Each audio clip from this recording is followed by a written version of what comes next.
Okay, how we doing? Welcome back to Taekwondo. Bro, I'm turning on some Taekwondo versus Karate sparrings for today. So we'll check out how the two styles battle against each other. So right now, the one with the black lining on the collar is Taekwondo. The one with the white pure shirt is Karate. So Taekwondo just is like a jump turning hook kick or a jump turning crescent to the head of the Karate fighter. He's down for the count right now. So this fight is in a point sparring context, so they're going to break it up after a significant hit.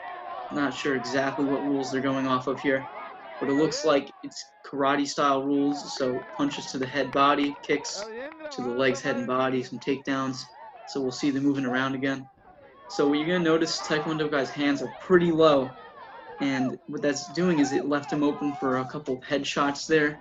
So when the karate guy moved in, he was able to punch the head. So you might want to get close, kind of put one of those hands up to defend yourself. Taekwondo guy is trying to stay at a really far range in a horse stance almost, and switching back and forth. The karate guy wants to blitz in, but he's going to have to find an opportunity.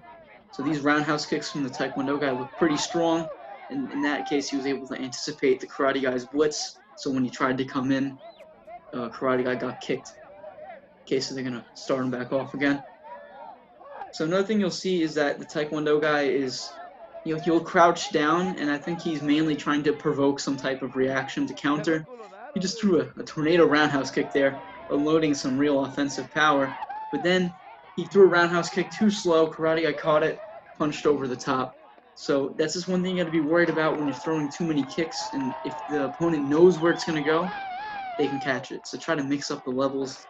Don't throw body, body, body, body, or they will predict it. Okay, so moving around here again. Karate guy's got a hand kind of outstretched in front. Taekwondo guy's got his hands by his belt, moving around. So right there, now the karate guy's getting a little more aggressive with some kicks, following into a punch, and they just stopped it. So what's happening here is the Taekwondo guy's dominating the long range, but with the hands down, it's just leaving him too vulnerable to punches. So in this fight, again, the closer fighter to the right is Taekwondo. The one on the left side is the Kyokushin Karate.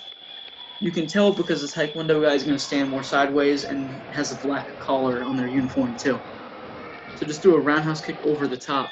Now what Kyokushin does best is it kind of push forward pressure. So you'll see him throw techniques, not care about getting hit.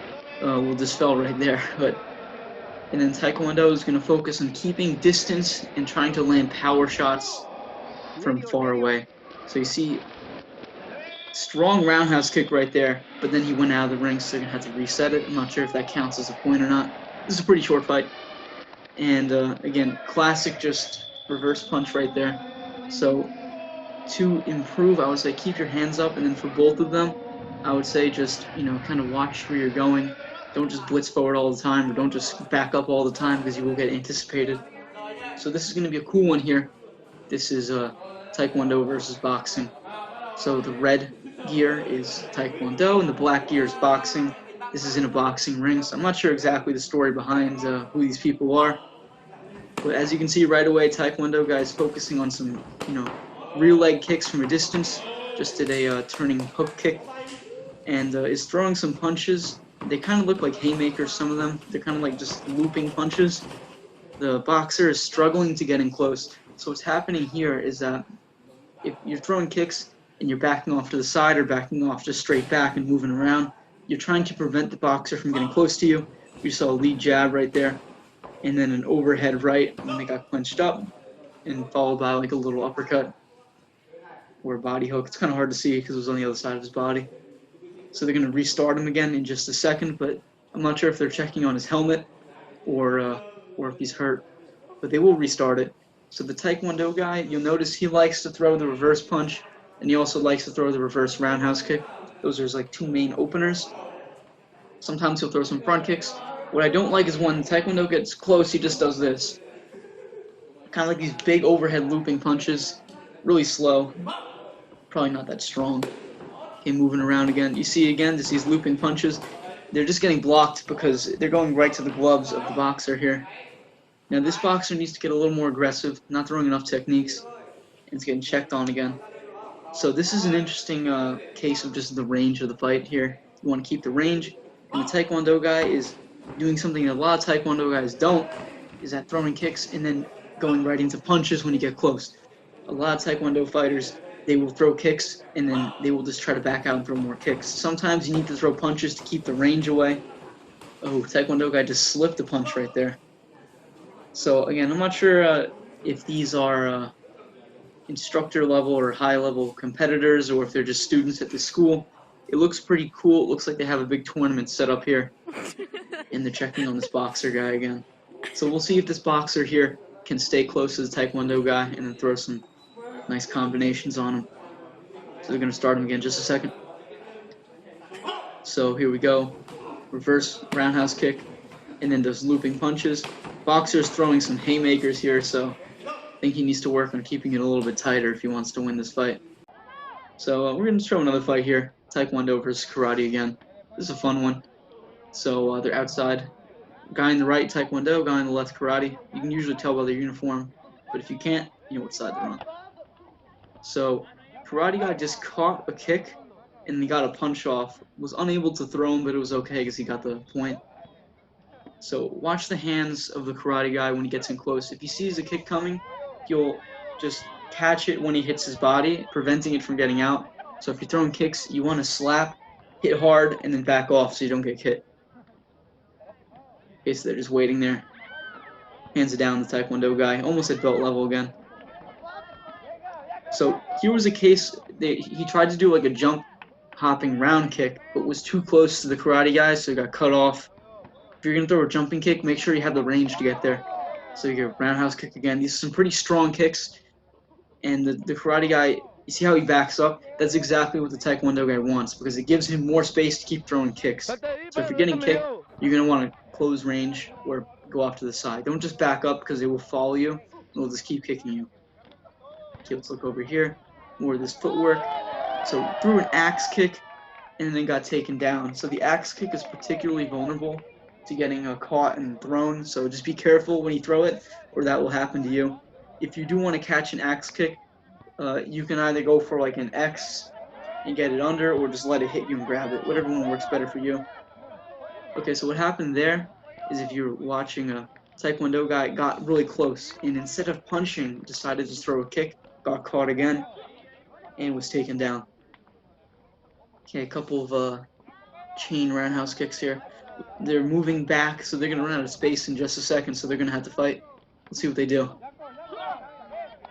Okay, so that was the wrong choice there. Karate guy, great punch over the top. Taekwondo guy tried to do like a stepping forward roundhouse kick. Not enough space, got jammed up. So just know your space when you're throwing these kicks. Strong side kicks here. And then, again, another case of after the kick, Taekwondo guy's hands were down, got punched, so they gave the point to the karate guy. Okay, let's see them moving around again. And yeah, that's it for this.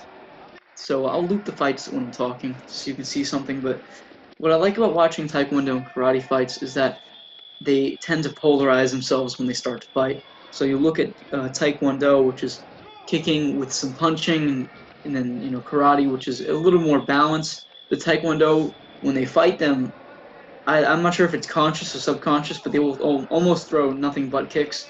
And then the karate people will focus mainly on blitzing forward. So Taekwondo footwork, a lot of these people, they're in like a horse stance, which means they're vulnerable to front leg kicks because they're kind of facing sideways.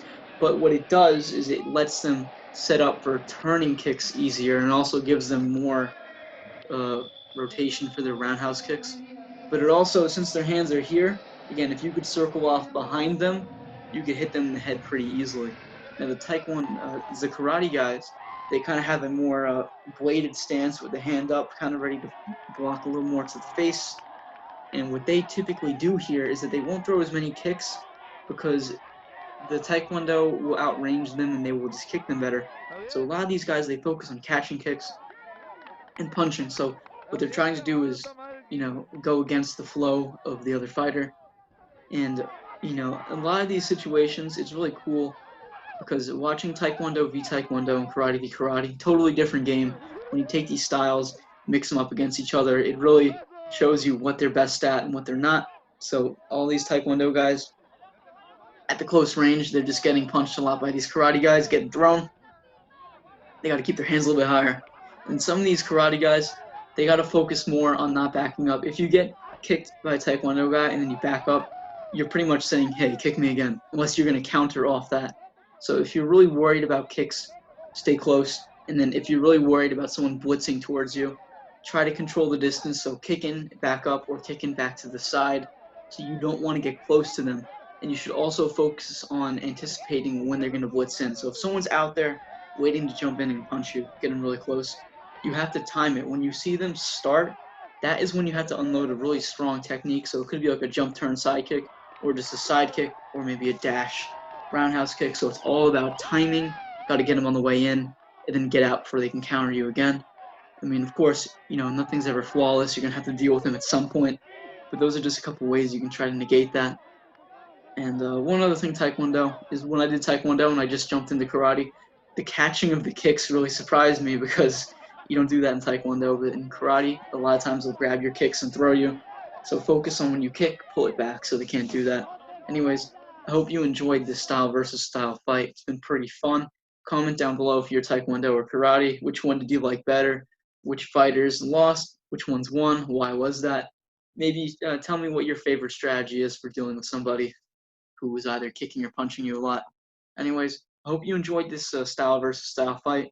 Hope you enjoyed the fight breakdown, and comment down below if there's any different types of fights you'd like me to break down, maybe some different types of styles, maybe some of your own fights. I don't know. Let me know. Anyways, I hope you enjoyed, and I will see you next time. Don't forget to like and subscribe.